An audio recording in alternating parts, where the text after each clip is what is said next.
need a name tag because I'm the only one here with a hoodie on. Everybody else has jackets. So you can identify me with the hoodie. Exactly, that's good. Hey, by the way, before we start, you guys are at the side tables. If you just absolutely can't see, I just want you to know there's some free chairs in the back when you're done eating. If you want to get back there so you can see a little more better, you're more than welcome to do that. And hey, welcome to all of you guys. This is so good, and glad to have you here, and especially glad to have Stewart here on this Houston Open week. Here at Toolbox, we try to, around the time of the golf tournament, to pull in a guy who's got a passion that's similar to a lot of us in the room, but who's got a level of expertise that exceeds us, so we can kind of, the way I always put it is we get to listen over to the fence into somebody else's world. So we're super fired up that you're here today, and glad for that. So as Dave mentioned, we just watched you on TV on the weekend, Friday, Saturday, Sunday, and then you're in Florida then, and now you're here. So got to be kind of a crazy world to be out on tour and then all of a sudden in Houston and like, where am I? Yeah, it's a little crazy, but the craziness just feels like so normal, you know, the flying everywhere. And every week when I'm out, my wife, because we're empty nesters, my wife travels most everywhere. And so whenever our tee times on Sunday come out, it's like we're looking for that first flight where we can like just barely make it to the airport in time to get home, because we're home so little that those hours are valuable. And it's like a track meet after finishing the last hole on Sunday, getting the bag packed and getting in the car and getting to the airport and going through security and sneaking onto that flight.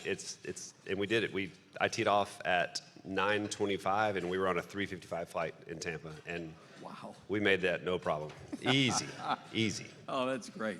Well, hey, let's talk golf here for a while. So, favorite shots, that kind of thing. Now, I did hear a little video interview with you from even this last weekend where you were talking about something in the round one where you were in the pine straw and you did something you really love. Just tell us a little bit, just some favorite golf shots, memories, occasions, whatever.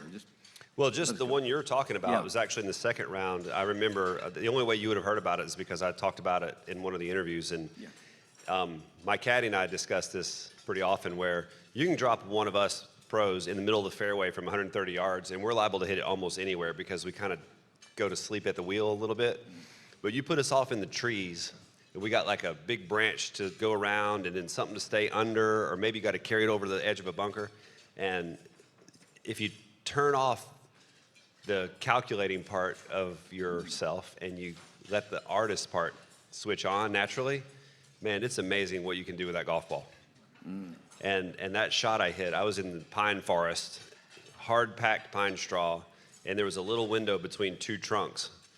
And I had to go about 40 yards right of the green and keep an 8-iron underneath the branch and hit a 40-yard hook and hit a 180-yard 8-iron that hooked 40 yards to about 6 feet and made birdie. And really didn't even think about it. It just happened. Wow. That is fun. Yeah. I know everybody out here can identify with that. Yeah. I was gonna say, I do a lot of things I didn't mean to do, I didn't think about. So, oh, that's great. The 40-yard hook part we can probably identify with. Nice.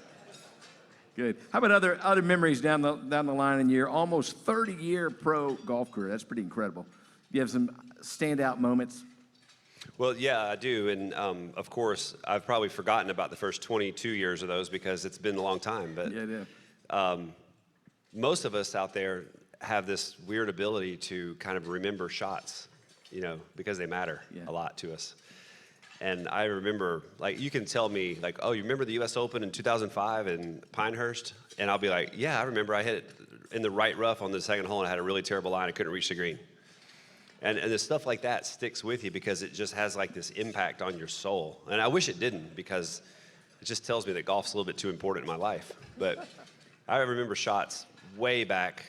There's some that stand out. There's some that, obviously, something weird or good happens or bad, and those at key moments, especially where you're just like really dialed in, that you remember. And there's other ones that are like, what? I have no idea how I shot 67 at Memorial that year or whatever. And it feels like so important at the time, and now I have no recollection of how it happened. And so it's good for me to hear myself even just say something like that, because I need a dose of that. Like, you know what? It's really not going to matter that much. And I'm out there fretting and like sweating bullets, you know, because the outcomes matter so much. And in the end, it really doesn't. Yeah, you know, I remember one of our other speakers at one point in time, it was actually a baseball player, said, you know, when we play the games as kids where you're throwing a ball up in the air and go, it's the bottom of the ninth, 2 outs, bases loaded, you know, and you're throwing up the ball like you're going to hit it. And he said, if anybody really knew what it feels like to be in that situation, you would never play that game. Yeah. I'm sure it's the same in your world. A little bit. I mean, you know, you want to feel like your guts turning inside out on the last hole of a tournament because that's when it really feels like you're alive and it matters. But it's also pretty terrifying and sickening. And, you know, there's a reason they call it puking all over yourself because you literally are feeling like you're going to puke all over yourself.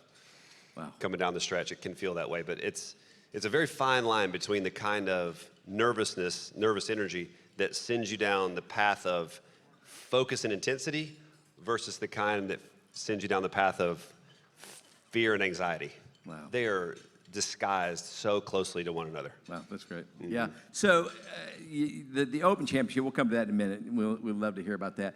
Tell us about like what it was like in the early days on tour, or a favorite tournament, or a favorite personality that you get to connect with along the way. You're like, can't believe I'm golfing with them. Any of those things stand out to you? Well, I remember when I played at Bay Hill the first time in my rookie season in 1997. I was with a management company that also represented Arnold Palmer, and so they set a practice round up for me and Arnold Palmer. And this was back in 1997, and you know, I was playing with a wound golf ball. Anybody remember a wound golf ball in here? Yeah, there's some hands. Golf balls used to be made of rubber. And so I was playing a wound golf ball, and I could probably hit it 260 in the air, maybe, you know, and nothing like today. And standing on the tee with Arnold Palmer, never played the course. I look into my practice, I'm in the practice round, looking at my yardage book, and the hole says to me, I'm pretty good at reading yardage books, and the hole says, this looks like I want to hit it probably about 230. I think it's a 3-iron, so I get the 3-iron out. I'm standing there like nervous wreck, you know, playing with Arnold Palmer. And he stands there and looks at me and looks at his bag and goes, it's a driver hole, son. And I was like, okay, so got my driver out.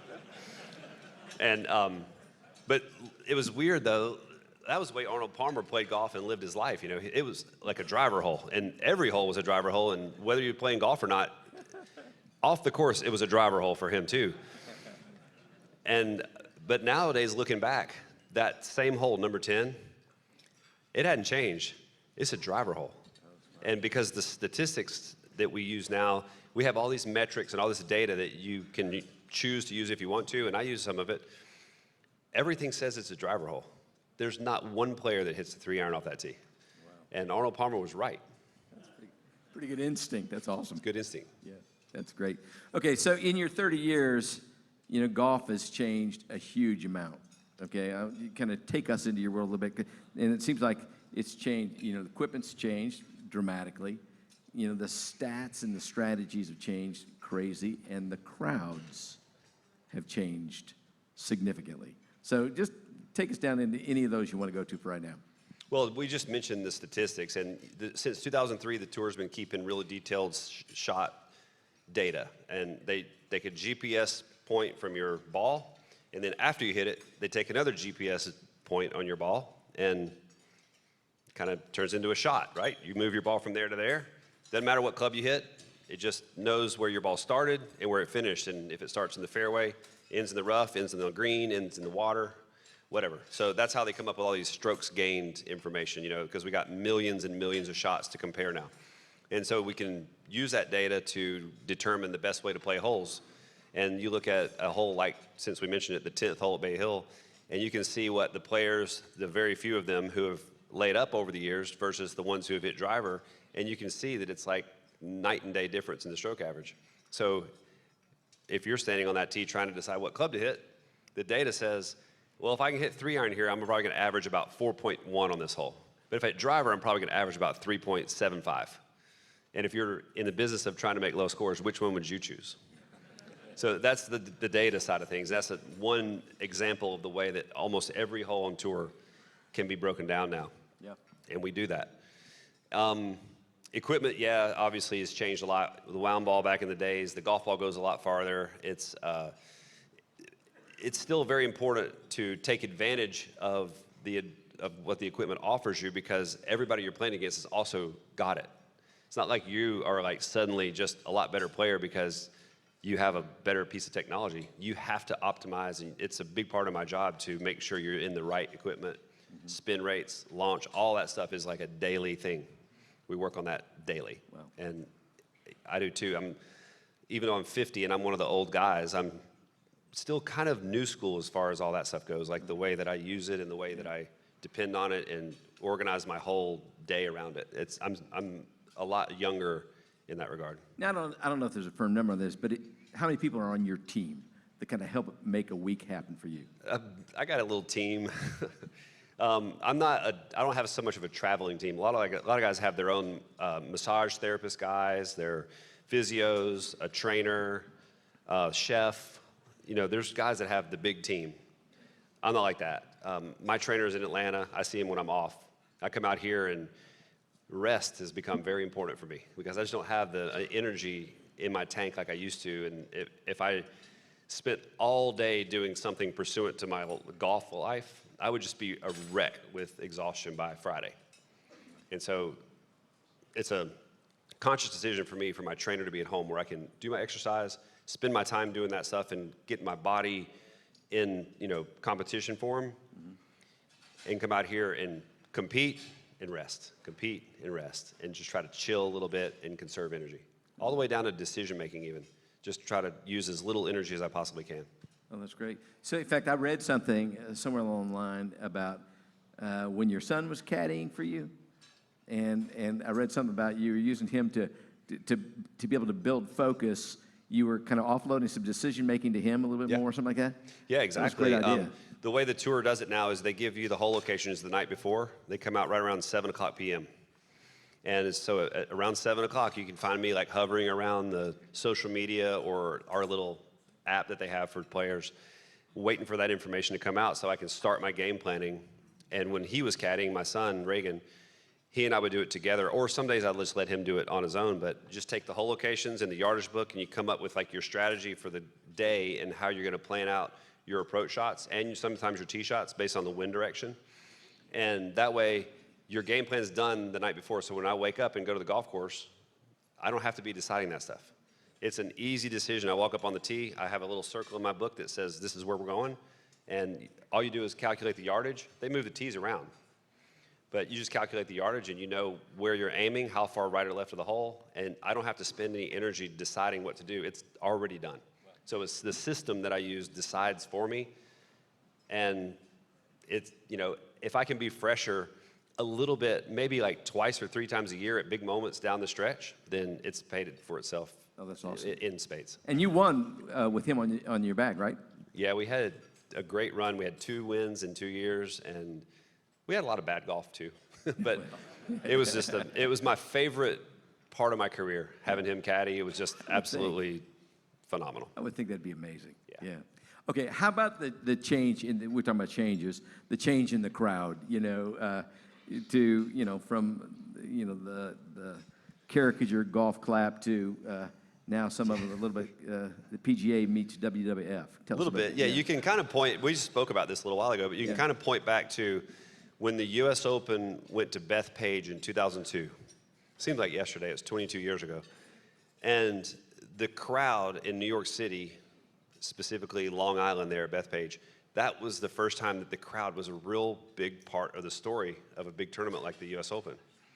And they showed up and they were loud. It was like Yankees fans, they were loud and they loved to hear themselves yell out and blurt things at the players. And if anybody remembers, that was when Sergio was doing his waggle thing. He couldn't hit the shot. He was just waggled and waggled and waggled, and they started counting and yelling, "Hit the ball, Sergio." And so it feels to me like 20 years down the road now that like every tournament's like that. And the fans out there treat golf a lot more like a team sport, which is good for golf because it kind of means that golf has sort of moved a little bit more into the mainstream. We got more fans today that are not golf people than we used to have, and the crowds are made up with more of like a general population, and they're loud. So what's the difference in how you fortify yourself to go out there and play? I mean, you gotta. Yeah, You you gotta just tune have to it have, out or something. Well, it comes along with being like if you want to be in big time sports, you got to play in front of big time crowds, and that's just part of the deal. I mean, playing in front of it hasn't really changed any, because if you're a professional, like if you're being professional, and you're pursuing golf at the highest level and trying to be excellent and beat those other clowns out there that are pretty good, then you don't have a choice. If the crowd's bothering you, you just need to just go ahead and pack it in.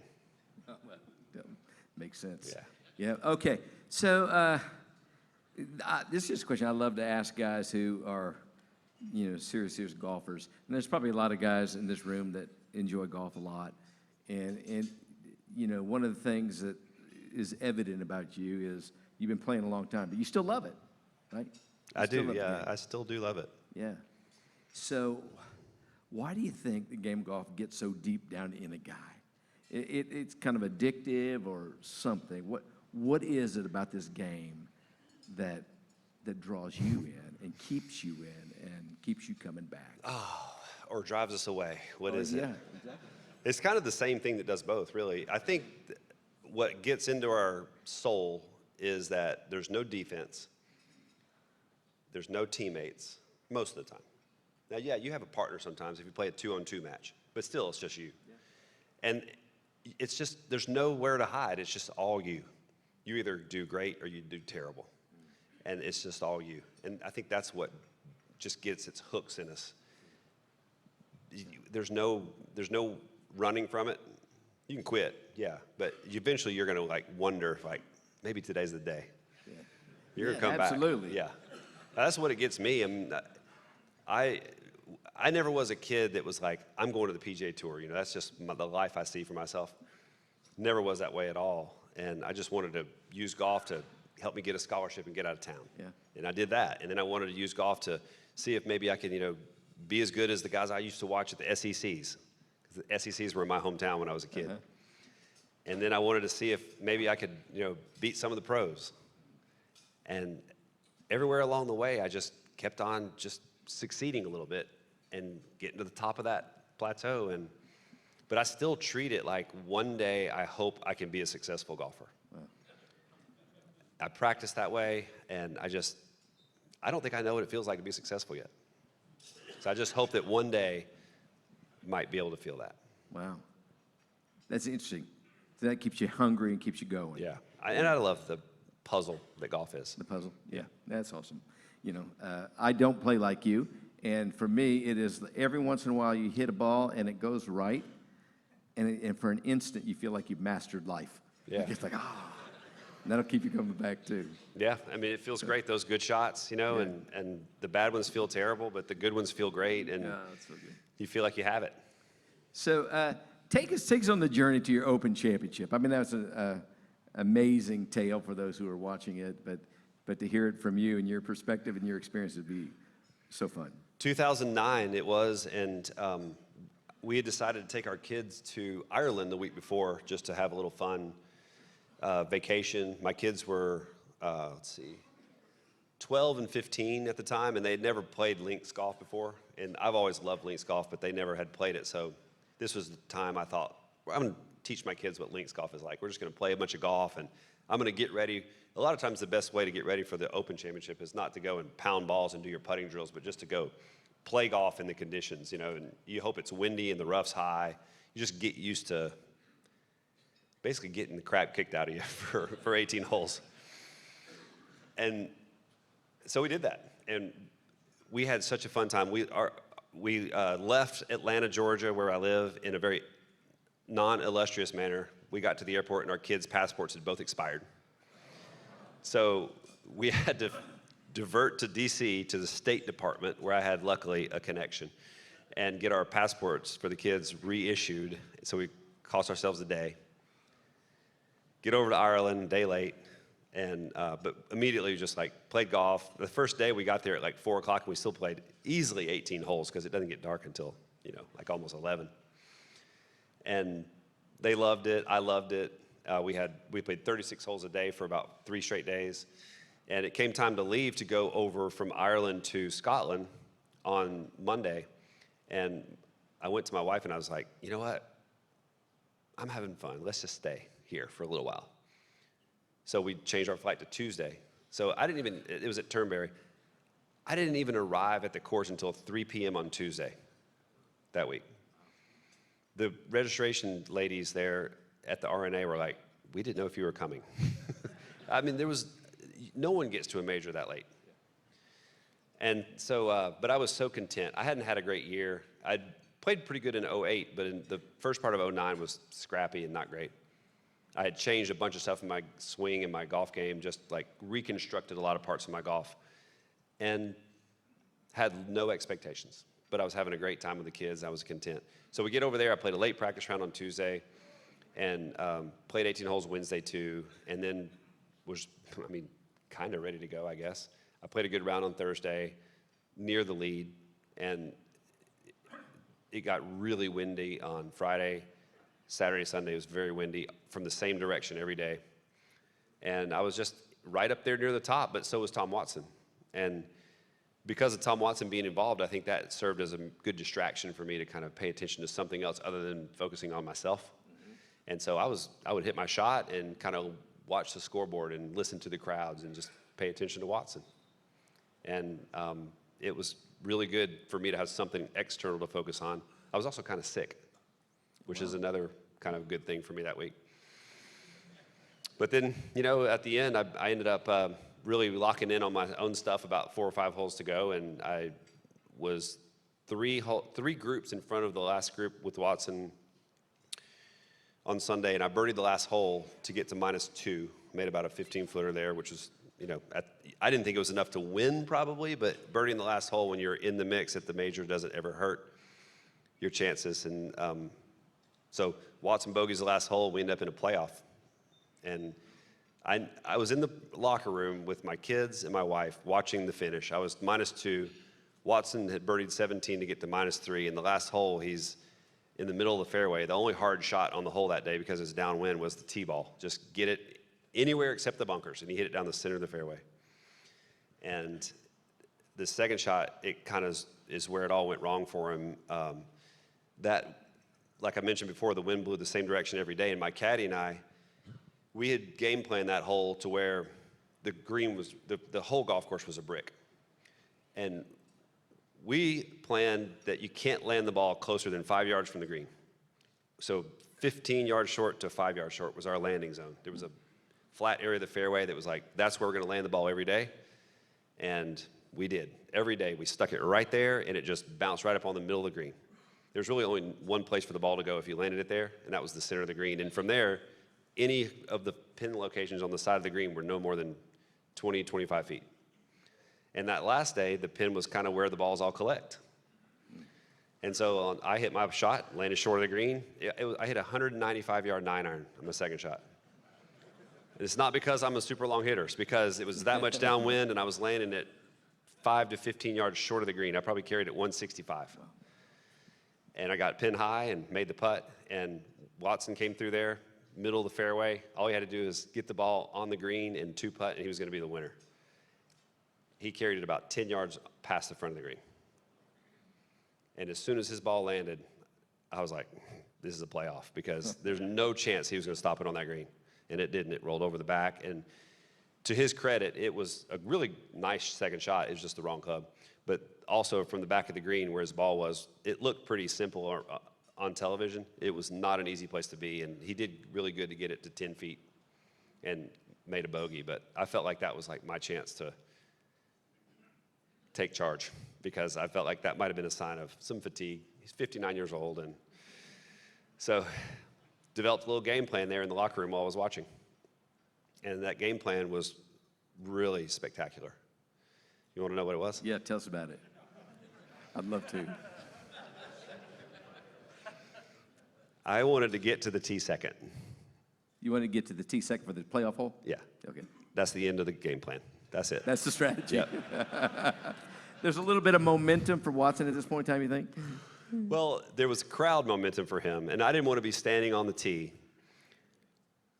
waiting for him and him walk up and hear the crowd just go bananas, right? Yeah. because I thought that might be the only chance for him to hear some applause from me, was to make sure that he was on the tee waiting for me to walk up, and then the crowd would have to, they would be, you know, really wrong to not at least give me a polite clap. And for some reason, the RNA decided the playoff should start on the 5th hole, which was the farthest tee from the clubhouse. No idea. It was a really difficult hole, probably the toughest par 4 of the week. And they had this sea of golf carts waiting to take us over there. I mean, just so many golf carts. I don't know where they got all the golf carts. They don't have that many golf carts in Scotland. Everybody walks. But there was hundreds.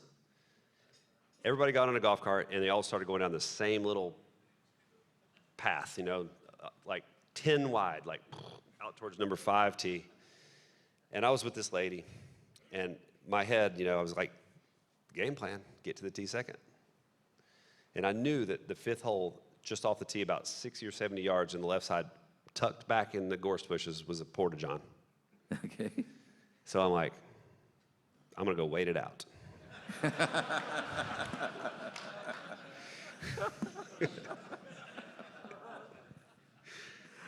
So we got out crossing fairways, and you know, the fairways are running like this, and we're going across them. So we're like real smooth for like 40 yards, and then all of a sudden we're like over mounds and like high grass and stuff.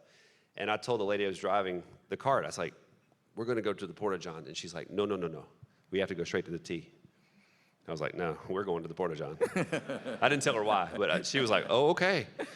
So we veered off. All the other carts going this way, and we're like, whew, go across some mounds. You know, we come over this huge hump, and the rough's like tall. On the other side of it was a gallery stake and ropes, right? And we're in a cart with no top. We come over the top of this thing, and I see the rope, and she's going too fast, so I jump out while the cart's still going. Jump out into the rough. There's dust everywhere. She's like slammed on the brakes. The rope lodges under the steering column.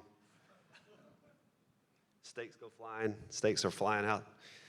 And she just like comes to a halt. Wasn't screeching because it wasn't a screechy kind of situation, but dusty, and I'm just standing there like my heart is going like 200.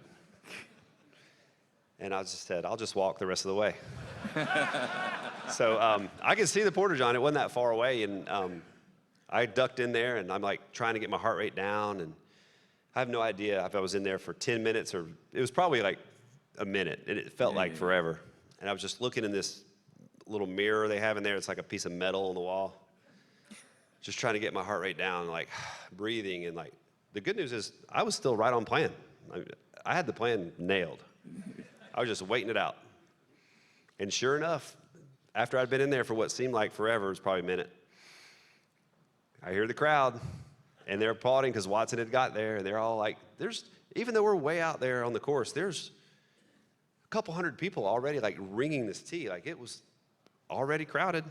And they all, you know, gave him a rousing applause, and you could hear it, go on, Tom. You know, they love him over there. Love him. And so once they kind of started to decrescendo, I knew that was my key to move out. And out comes the other player out of the porta-john and walk out beside the gorse bush, and I walked the 60 yards or so back there and got exactly what I expected, which was a little polite applause. Meet Watson on the tee there, you know, he's like, shake hands, good luck, nice plan. And he was super nice the whole time. He always has been, and he always has been since then too. But that was it. Stayed on my task and plan, and Tom drew the one out of the hat, so he hit first, and this is a tough driving hole, left to right and in, blowing about 20, 480-yard dog leg left, and the wind is blowing left, right, and in. The hardest situation for a right-handed golfer. And he hit this driver that was like a BB. I mean, like a perfect low draw down the center of the fairway, and I was like, wow, this guy will not go away. And he put it on me, and I hit a good drive too. I hit a 2-iron because that was just the way the hole fit for me. But I hit a 2-iron out there in the fairway, and I made a really good gritty par, and he made a bogey because it was a tough hole. And we played 5 and 6, and the geniuses at the RNA, they routed us 5, 6, 17, and 18. We had another about 300 yards in the carts to go to 17 tee. And I jumped in the first cart after the green, sat down. It was the same lady. I could not make this stuff up. It was the same lady. And she had her hand on the steering wheel, and she was gripping it so tight, and she just said, I knew it was going to be you. I am so nervous. I love it. And I said, it's okay. I'm nervous too. Yeah. But that time, we just went straight to the tee. Nice. And it ends in victory. And it ends in victory. The next hole, Tom, he got it off to the left in some high grass and had trouble getting out. Ended up making a 7 on a pretty reachable par 5. I hit the green in 2, made birdie, and it was over. Way to go. Love it. That's so fun. Yeah. Yeah, you look good. I love it. By the way, I can make that story last about 45 more minutes if you want. This chapter. It's not one that I don't enjoy talking about. I'm guessing not. That's great. Okay, so let's talk about some of the realities of golf. So that you won in Hilton Head in 21. Okay, and what I wrote down the first time I talked to you, we had a chance to do something like this about 18 months ago in Atlanta, and was I called it your favorite shot from that tournament, and you corrected me, like, not my favorite, but it was an important moment. You remember that? Let's call it the most important shot of the week. Most important, that's what it was, yeah. I just played in the Masters, and this was when my son was caddying, so I was having a great time. And playing pretty well. Played well at the Masters. I finished well enough to get invited back the next year, so which is, if you don't win the Masters, that's kind of the secondary goal. Finished 12th. And I come to Hilton Head, and I'm like, kind of feeling it. I've already won at Hilton Head 2 times before at that point, and I'm just like, this place is awesome, and I'm playing great, and nobody can beat me. Well, I get up on the first tee on Thursday morning. It's actually the 10th tee, my first hole, 10th tee, and they call my name, tee up the ball, driver. I'm like, I got this licked. And I hit that drive about 25 yards out in the pond to the left of the fairway. Just a big old duck hook, completely unready to hit. And it crossed up there, so I didn't have to re-tee it or anything, but I went, put the driver back in the bag, and Reagan was standing there kind of, he didn't know what to say because I didn't see anything like that at the Masters. I mean, it was pure. He didn't know what to say, and I just said, you know what? That was not very professional of me. I refuse to be like that. We are not going to be like that this week. I'm not going to be lazy. I'm not going to be unattentive. All the negative things you can be before a golf shot like that, I refused. So went there, dropped the ball, hit some kind of I think 7-wood at the time I was using, up there near the green. Had to make about an 8-footer for bogey, but it was a good save. Ended up shooting 8 under. Wow. And I was maybe tied for the lead after the first day. Yeah. Next day, 8 under again. Wow. Pretty decent lead after 2 days. And so I point back to that first shot where I hooked it out in the pond. I was closer to the other side of the pond than I was to the fairway as, the most important shot of that week. Yeah. Because it's not always the ones that you get up and down or the 30-footers you make or a chip in for eagle. Sometimes it's a shot like that that's the most important because it, woke me up. Wow. Well, I love that idea that the defining moment was when it didn't go right. Right? Yeah. And it creates a turn. So every man's got things in his life that actually shape what he does. So you have this path that leads you along to become the golfer that you are, et cetera, et cetera. And then there's things that go on that shape you to be the man that you are. And so golf, like life, it doesn't always go the way we want. So take us into your journey a little bit. I know that you've gone through some things that were pretty hard and had some shaping influence in your life, not just on your golf game, but the man that Stewart Cink is. You want to take us there? Sure. Well, probably the biggest shapers, I guess, in my life, the moments have been we had our kids really young. We found out when we were 19 that we were going to have our first little one before we were married. Yeah. And we were in college. She was at Auburn, Lisa. I was in Georgia Tech. 19 years old, she calls me and she says, you need to sit down because I got something to tell you. Wow. And so we decided, we'd already planned to get married. We were that was our track. We were getting married, but not yet. So we decided that, okay, looks like we're getting married now. We're going to do this. And I had great support. The team and the coach at Georgia Tech were awesome. I didn't know what was going to happen. Coach might say, you're no longer welcome on this team. But he didn't. He said, I don't see why anything should change. You keep up your end of the deal, we'll keep up our end of the deal. So that was great for me. And she transferred up to Georgia Tech. Connor, our oldest son, was born. He's 30 now. He's the one that just had the grandbaby. Yeah. Stella. So that was our biggest life shaper.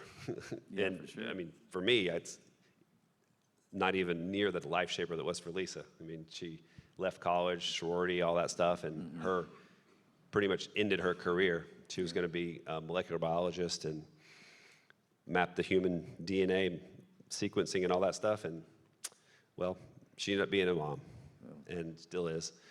She's been a caddy. That's been her biggest full-time job. Nice. But that was the biggest thing in our life. That we started our family real early, and it got me on a path where I became an adult fast compared to like my teammates. And suddenly I was like looking at them like, you guys waste so much time. Like we're at the practice tee and they're like throwing the football and their shirts are off, and I'm like, I got 20 minutes to do all my practice before I go to daycare. So I felt like a completely different person right away. But for golf too, it had just the most amazing like positive impact on my game. I became a very efficient worker, and I became a very efficient player. And I didn't waste time on the range, and I didn't waste shots on the course. I think I got serious about golf because it became the one way for me to get out of, the hole I was in. Yeah. And I saw golf as like a profession from that point forward. And even though I had 2 more years of college still to go, I saw it as a profession. Yeah.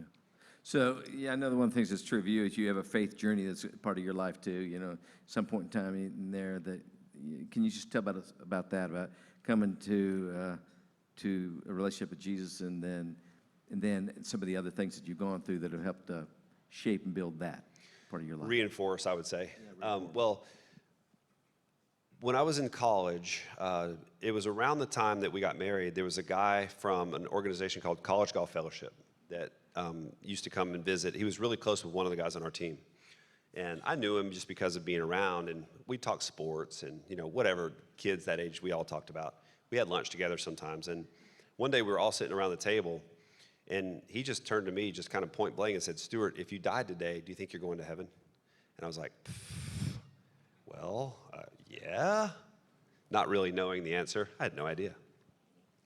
And but his question to me that I didn't have the answer for, it really kind of set me out on a course to figure out what that answer was. And it only took me like 5 years to come up with an answer. But at the time, I had no idea. I grew up in a church, going to church some, mostly highlights, Christmas Day, Easter, some of the big church highlights. I was there. But then by the time I got to be a pretty good golfer, I chose golf more, and I worked on the weekends because I worked at the club and I needed the money for gas to go on dates with people like Lisa. So I kind of chose that other stuff more than church. I wasn't really at church that often. But I had no idea what Christ on the cross meant. I saw it all the time at church. I went to Sunday school. I had no idea what any of that stuff meant, I had no idea that God had sent Christ to basically substitute for our sinfulness that we couldn't get ourselves out of. So God had a solution for us. Did I know anything about that? No, it took me years to figure that out. Right. Until one day I was at my in-laws' little church in a place called Rogersville, Alabama, which is kind of a small suburb of a town called Lexington, Alabama, which is a small suburb of Florence, Alabama. One-room church. I mean, you could probably fit 10 of those buildings in this clubhouse. And the pastor was up there on a pulpit like 12 feet up in the air, just like sweating and like yelling down at the 30 of us in that room, just telling the story about the gospel and what it did actually mean. And all of a sudden it was like, oh, that's what that means. Like all along, I've been looking at these, what I thought was artwork on the wall of the church or a sculpture of Christ hanging on the cross, and thought like, okay, I had no idea that I was so buried and covered up by sin, and that Christ, his only job, his role, was to come and bring me out of that pit. Wow. I had no idea. Wow. So that's how my faith journey got started. And Yeah. I'm so thankful for golf because it keeps me so honest about it, because it's so easy to make that an idol, and it's so easy to think you can control everything. Yeah. And it has a lot of peaks as a pro golfer and a lot of valleys, a lot more valleys. But my faith in Christ just keeps the tops ironed out on those peaks, and Yeah. it keeps the valleys sort of filled in. Yeah. I just don't seem to ever drop as low as I probably could or get as high up as I probably could because of that. I love that. So take us in that world. I mean, your profession, if you will, runs on a scorecard. You know, everybody in this room runs on a scorecard somewhere or another, and our inclination as guys is to go, okay, my value is equal to my performance, kind of that my identity is how well I'm doing, kind of a deal. So we don't all, get broadcast into everybody's living rooms every week like you do, but we live according to scorecards, and that's a hard thing. So help us to know how you deal with that, the equation that how well I'm doing equals who I am in the identity battle, and how your faith helps you in that. Well, I'll start by describing the way I approach certain shots on the course, okay? I've got a 5-iron to the green on a par 4, and the wind is blowing straight in my face. I have found that it's not a really good strategy to try to hit it straight, because when the wind's blowing in your face, it exaggerates the curve. So I like to try to take a shot and make something happen. Like, I want to be in charge of what that golf ball does. So I might take like a low fade or a high draw, whatever it is. Doesn't matter which shot I choose, but I want to make something happen instead of just hoping something happens, right? Yeah. So probably wondering, like, where's he going with this? I trust. Well, the question about the identity, if I don't decide what I'm going to do ahead of time with a problem like that, then the headwind that the identity represents is probably just going to take me and scatter me somewhere else besides where I want to be. And really, there's only one place that you don't want to be when it comes to your identity, and that is rooted in your performance. And I can tell you, I don't know all you that well, but I do know that every person in this room struggles with this, at least to a certain extent. Absolutely. That especially as men, that performance dictates who we are if we don't have something else that we can be rooted in. Yeah. And so that little white ball has a lot of power over me a lot of times, and I've spent so much time and money on professional therapy to deal with it. For sure. But in the end, really, what it comes down to is if you don't have a game plan for headwinds like that, then you will succumb to it. Wow. Everybody will. We all will, because we're frail people. Yeah. We aren't built to withstand the world. We live in a world that demands success, and that world defines success as what it says on the bottom line of whatever your life is. It could be your scorecard like me. It could be your sales forecast or goals. It could be your marriage or your relationship with your friends or your kids, but it's something. Mm-hmm. It's something. And our world demands this kind of success that is written down on pages. Wow.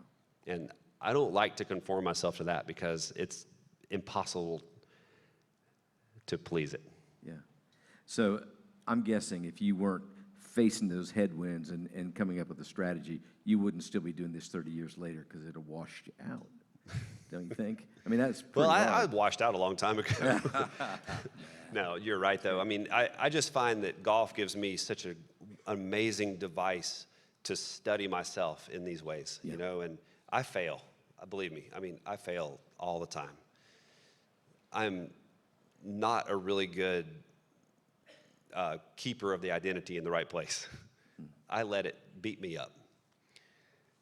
But at least I know it's beating me up, so I can recognize it. Yeah. That's the problem, is so many times we don't even realize it's happening. Yeah.